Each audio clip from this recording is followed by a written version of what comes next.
Marara and Essequibo 99.1 FM. Burby's 99.5 FM. Kaieteur Radio.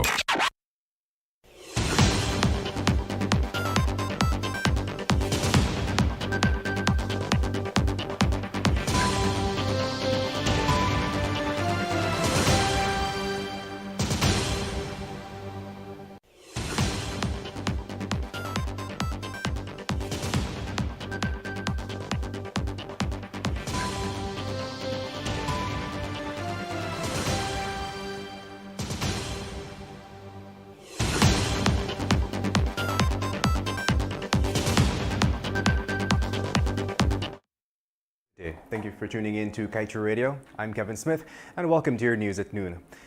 On March 24th, 1989, an oil tanker owned by ExxonMobil and dubbed the Exxon Valdez ran aground in a body of water in the Gulf of Alaska. The impact tore open the ship's hull, causing some 11 million gallons of crude oil to spill into the ecologically sensitive location. In the months that followed, the oil slick spread, eventually blackening about 1,300 miles of Alaska's coastline. It is regarded as one of the largest environmental disasters in U.S. history. The case is often cited by environmentalists here and abroad as a cautionary tale of how risky oil operations can be, and for Guyana to be on its guard. Exxon did not roll over and accept all judgments handed down for compensation to those affected. The oil company was forced to dish out $1 billion in settlements to the state and federal governments and $300 million in voluntary settlements with private parties. A lawsuit was also filed against ExxonMobil on behalf of more than 32,000 fishermen, Native Alaskans and landowners, resulting in an award of $5 billion in punitive damages. Exxon's full strength in the courts was demonstrated here. In 2008, it appealed the case and got the judgment reduced to $507.5 million.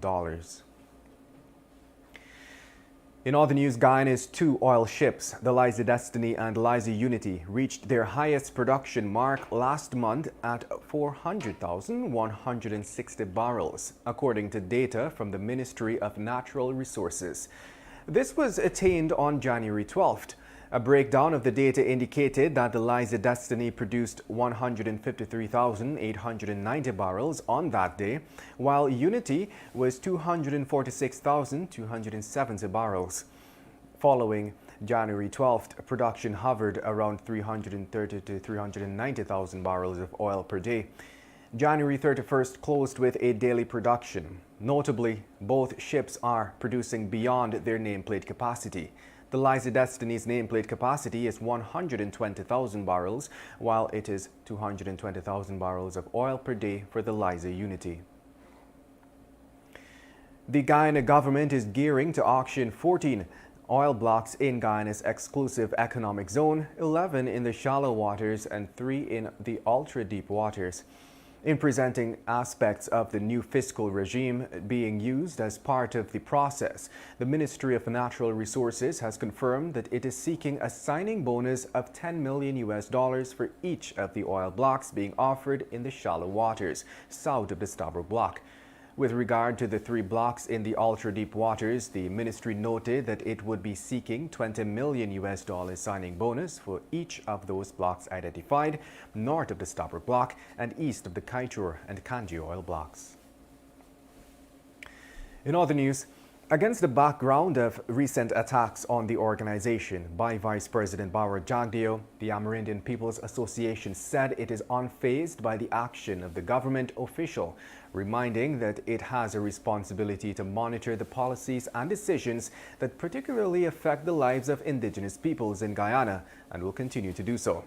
Last week, during a meeting with Amerindian leaders, Jagdeo lashed out at the organization for its criticisms of the government's handling of the carbon credit sale initiative it has embarked on. The APA is not the only organization that has criticized the initiative. In responding to Jagdeo, the APA said the Vice President's vilification of the organization is a continuation of the attacks by Minister of Local Government and Regional Development Nigel Dharamlal. The APA remains resolute in its objective of ensuring that Indigenous peoples' rights are protected and respected by all. The APA also wonders why the organization is being used as a scapegoat and distraction, and why the real issues are not being addressed. And I'll just tell you, the Guyana Police Force on Tuesday issued wanted bulletins for 8 persons in relation to money laundering and serious offenses. These wanted are Denzel Lawrence Moore, 29, Aubrey Anthony Fraser, 26, Leon Anthony Williams, 24, Cassandra Alexandra, 27, Melissa Adela, 39, Akeem Elijah Powers, 28, Khadija Nafisa, 26, and Raul Jamal James, 35. The bulletins were issued by the Special Organized Crime Unit. According to information, the suspects are wanted for questioning in connection with money laundering and other serious offenses committed in Guyana. However, the police did not disclose additional information. You're listening to Kaieteur Radio, 99.1 and 99.5 FM. This is your news at noon. We'll return shortly after the break.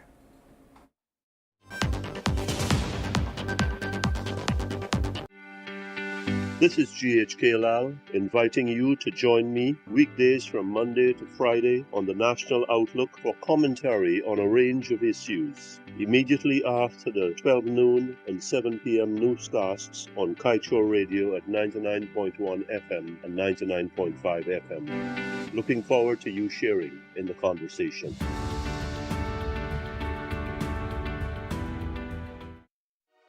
If something doesn't look right, then there is something wrong. And if you suspect child abuse, then you must report it to the Child Care and Protection Agency. During this time more than ever, we have to be the eyes and ears of abused children across the country. So if you see it, or you know it, or even if you just think it's child abuse, then you must report it to the police or call the CPA hotline on 227-0979. A message from the Child Care and Protection Agency, Ministry of Human Services and Social Security, and UNICEF.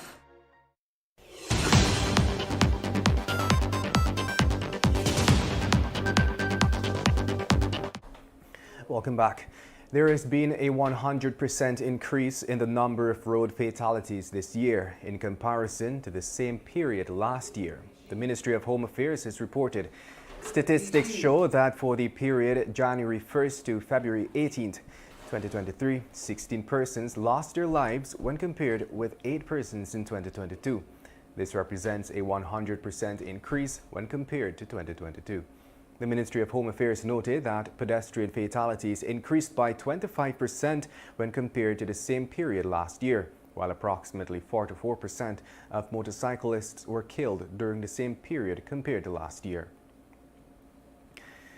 ExxonMobil has ramped up oil production activities offshore at the 2 FPSO vessels currently operating in the Stabroek Block.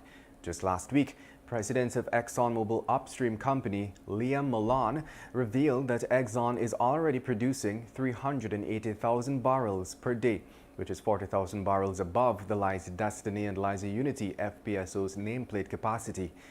As though this was not alarming enough, he said that ExxonMobil Guyana is making preparations to produce an additional 20,000 barrels per day over the vessel's full capacity. Malan explained that with further debottlenecking work, which are ongoing, Exxon will be able to reach 400,000 barrels per day. Weighing in on the subject, Darshanand Kusial, a member of the Oil and Gas Governance Network, said that these activities allow Exxon to risk a major oil spill, which would result in bankruptcy of Guyana and other Caribbean nations. And 1 week after the promised release date for a new production sharing agreement, the government of Guyana is still in the process of finalizing the document. Minister of Natural Resources Vikram Bharat, in a brief comment, said that the new oil agreement was being finalized, but did not say when it would be released to the public. Up to yesterday, there was no sight of the agreement on the government's website. Initially, the government said a draft of the new PSA set to govern 14 oil blocks presently on auction, and all future agreements with oil companies would have been released on February 13th. And a vehicle belonging to an auto sales businesswoman in Berbice was reportedly stolen and set on fire, leaving the woman with some $3.5 million in losses. Reports are that the vehicle, a 2019 Great Wall bearing registration number PYY 1184, belonged to 37-year-old Bevon Alfonso of Berbice. The car was found at the Overwinning Sideline Dam in Region 6 on Monday.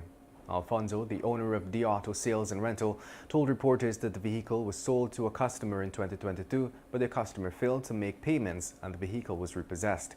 Her friend had reportedly stopped at a Chinese supermarket and parked the car on the opposite side of the road. When he exited the Chinese shop, the vehicle was gone.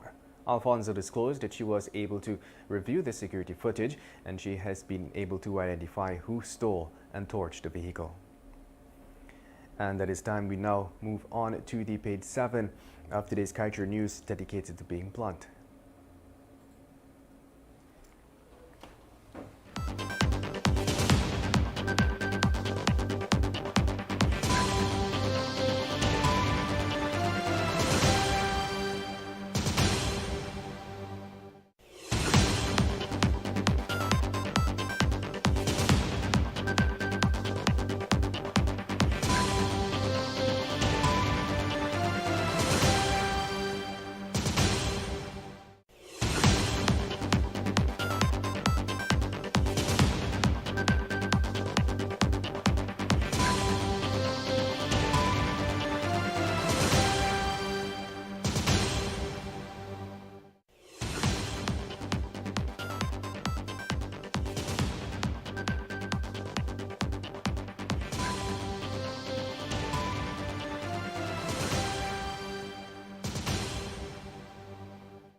Guyanese must speak up. President Irfan Ali and Vice President Bharat Jagdeo in recent times have been getting a lot of speaking appointments both locally and overseas. We urge them to use these opportunities to speak up against the contract injustice wreaked upon this country by Exxon. Guyanese participating in international forums must also summon the skill and boldness to highlight this contract injustice to partners in the hope that they will lend their voices to our cause. Foreigners continue to be attracted by the many opportunities in Guyana. The primary objective of all is to get a nice share of Guyana's riches. We are all for that, but as owners of this wealth, we also must get our rightful share of it. It is not constructive to be in a country where many in the population are unhappy with an oil contract that they believe cheats them and robs them. This is not good for business. It would help immensely if more voices are added to the call for fairness for Guyanese with their oil. Fairness begins with an improved contract. The more foreign voices support Guyana's cause, the more Exxon will be forced to address this agitating issue. And that brings us to the end of today's News at Noon. I'm Kevin Smith. Thank you for listening. And that's the news of the moment. Remember to get the full details of these stories, pick up a copy of the Kaieteur News. And don't forget, you can catch us on the MyTuner app as well as the Radio Garden app. You can also keep up to date by liking our Facebook page at Kaieteur Radio and subscribing to our YouTube channel, Kaieteur Radio Livestream. Oh, also catch our stream at www.kaieteurnewsonline.com/radio.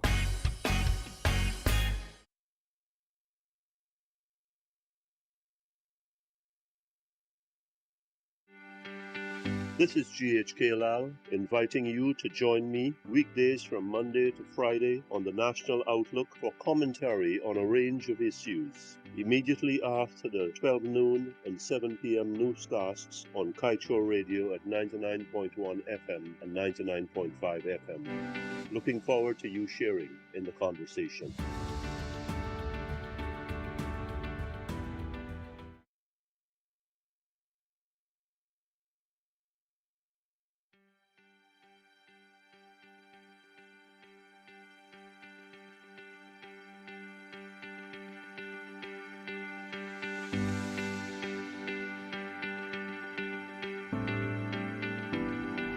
Do you live alone? It is Yes, I live Wednesday, alone. That's my house. February This one? 22nd, Yes. middle of You the mean this week. is your house? Yes, that's my Welcome house. to Kaieteur Wow, Radio that is my 99. neighbor.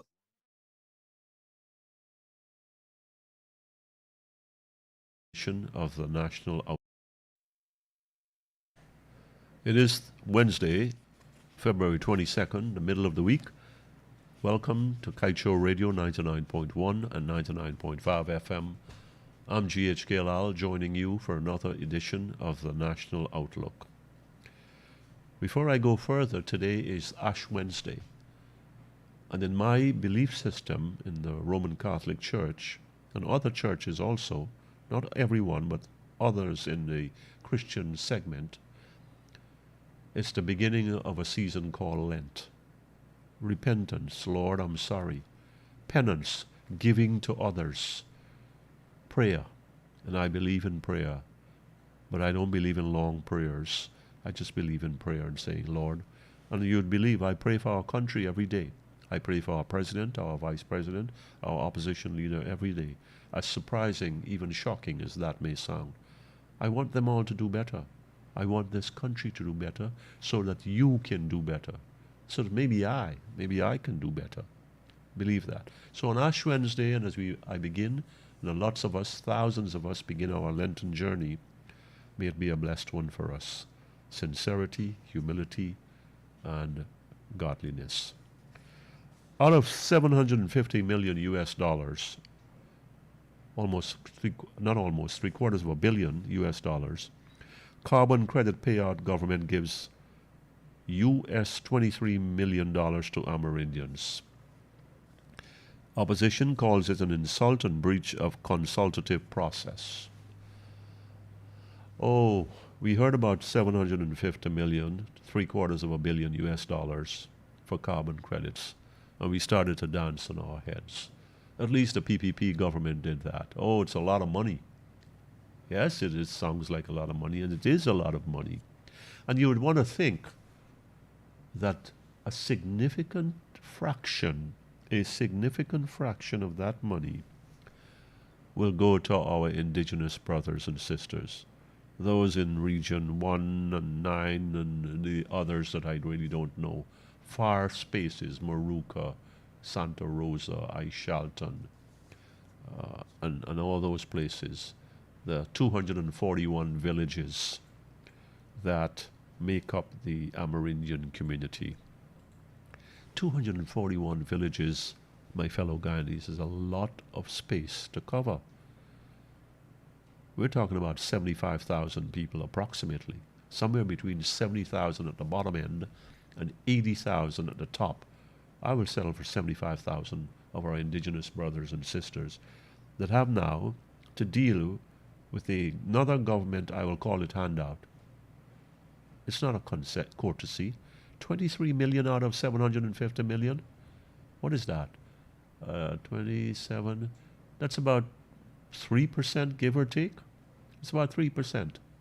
Just an approximation. These brothers and sisters, our first people, our first citizens, indigenous people, they are the keeper of our forests. They live there. They understand the forests and the waters and the creeks and the life, the flora, the fauna. They are a part of that. They are a natural component of that. Who can be better keepers of our forests? Where 20% of the world's fresh water is in that vicinity, of the Amazonian vicinity. Where our forests and mining and so on and so forth are all going on. Where some of them have been squeezed in corners. These are the people, our indigenous brothers and sisters, who are the guardians of this, shall I say, carbon credit, of our carbon sink, of our capacity to absorb what the big people do in their haste to make money, and that includes Exxon, of course. Why do the politics have to intervene and poor leadership, and they get 23 million US dollars only? The opposition has said its piece, and that's the opposition's business. My piece is that it's an insult indeed. It's a degradation to give them 23 million US dollars out of 750 million US dollars. How much does that amount to? 60,000 thereabouts, I think, per person, per woman, man, woman, and child. And they are the ones right there. They are the ones that have been misused and abused over the years by PNC governments, PPP governments, even the coalition government, I'll be willing to admit. When are we going to start treating these people with respect, with dignity, with the respect and dignity that they deserved? They deserve. Something is not right with how we govern this country. When we do these things, when we divide and rule these people, when we think that they are stupid, that they will look at 23 million US dollars and think that they have just won the world, that they are owners of the world. No, don't insult them like that. Give them more, talk to their people, try to bring them together and work with them so that those forests can really be preserved and we can get the best out of it. And they too can benefit the most out of it. I'm GHK Lal on Kaieteur Radio 99.1 and 99.5 FM. Thank you for listening to the National Outlook. Kaieteur Radio. Covering Guyana from coast to coast. Demerara and Essequibo 99.1 FM. Berbice 99.5 FM. Kaieteur Radio.